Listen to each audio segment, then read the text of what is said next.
ಮೇಲ್ದಂಡೆ ಯೋಜನೆ ಹೋರಾಟ.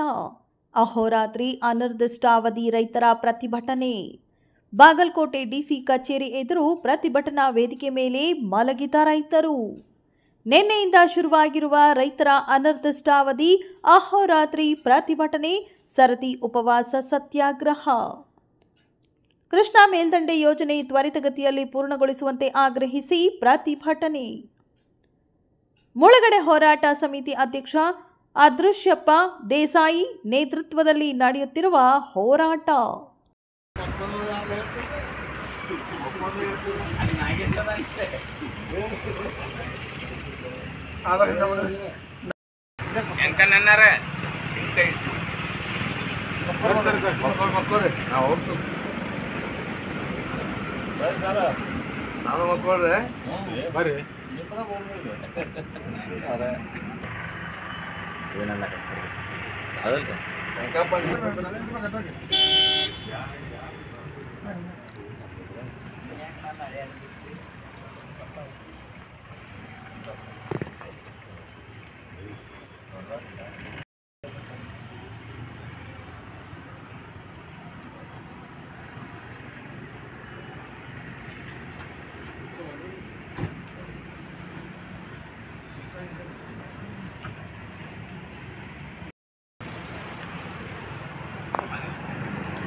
ಇಲ್ಲ, ಒಂದೇ ನಿಮಿಷ ತಡ್ರಿ, ಒಂದೇ ನಿಮಿಷ. ಹಾಂ ಹೇಳ್ರಿ. ಸಂತ್ರಸ್ತರ ಅಹೋರಾತ್ರಿ ಧರಣಿ ಇವತ್ತು ಜಿಲ್ಲಾಧಿಕಾರಿಗಳ ಕಚೇರಿ ಮುಂದೆ ಮಾಡಲಿಕ್ಕತ್ತಿದ್ದೀವಿ. ಸರ್ಕಾರ ಎಚ್ಚೆತ್ತುಕೊಳ್ಬೇಕು. ಸಂತ್ರಸ್ತರ ಜೊತೆ ಆಟ ಆಡಬಾರ್ದು. ಸಂತ್ರಸ್ತರ ಪರಿಸ್ಥಿತಿ ಎಲ್ಲಿಗೆ ಬಂದೈತಂದರೆ, ನಿಮ್ಮ ಜಿಲ್ಲಾಧಿಕಾರಿಗಳ ಗೇಟ್ ಏನೈತಲ್ಲ, ಗೇಟಿನ ರಸ್ತೆ ಮೇಲೆ ಮಲಗಿಸುವಂಥ ಪರಿಸ್ಥಿತಿಯನ್ನು ನೀವು ಸರ್ಕಾರದವ್ರು ತಂದಿಟ್ಟಿದ್ದೀರಿ. ಮತ್ತು ಇದು ಏನೈತಂದರೆ ಈ ಭಾಗದ ರೈತರ ಆಕ್ರೋಶಕ್ಕೆ ಕಾರಣ ಆಗಬಾರ್ದು.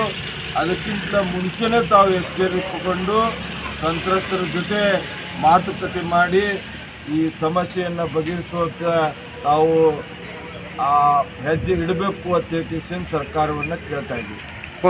ಹೋರಾಟಕ್ಕೆ ಎಲ್ಲ ಮಠಾಧೀಶರು ಮತ್ತು ನಾಯಕರು ಭಾಗವಹಿಸ್ತಕ್ಕಂಥ ಪ್ರಶ್ನೆ ಬರಬಾರ್ದಾಗಿತ್ತು.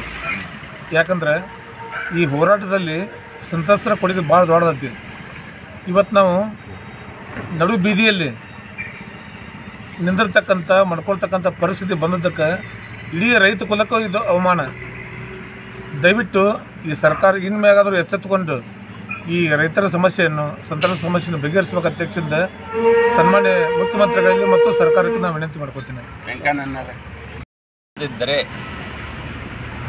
ನಮ್ಮ ಕೃಷ್ಣಾ ಸಂತ್ರಸ್ತರ ಶಾಪ ಈಗೇನು ವಿಧಾನಸಭೆ ನಡೆಸ್ತಿದ್ದಾರಲ್ಲ, ಅಧಿಕಾರದಲ್ಲಿದ್ದಾರಲ್ಲ ಅವರಿಗೆ ಮತ್ತು ವಿರೋಧ ಪಕ್ಷದಲ್ಲಿ ಇರತಕ್ಕಂಥ ಎಲ್ಲ ಮುಖಂಡರುಗಳು ಅವರಿಗೆ ಶಾಪ ತಟ್ಟಲಾರ್ದ ಹೋಗುವುದಿಲ್ಲ. ಧನ್ಯವಾದ.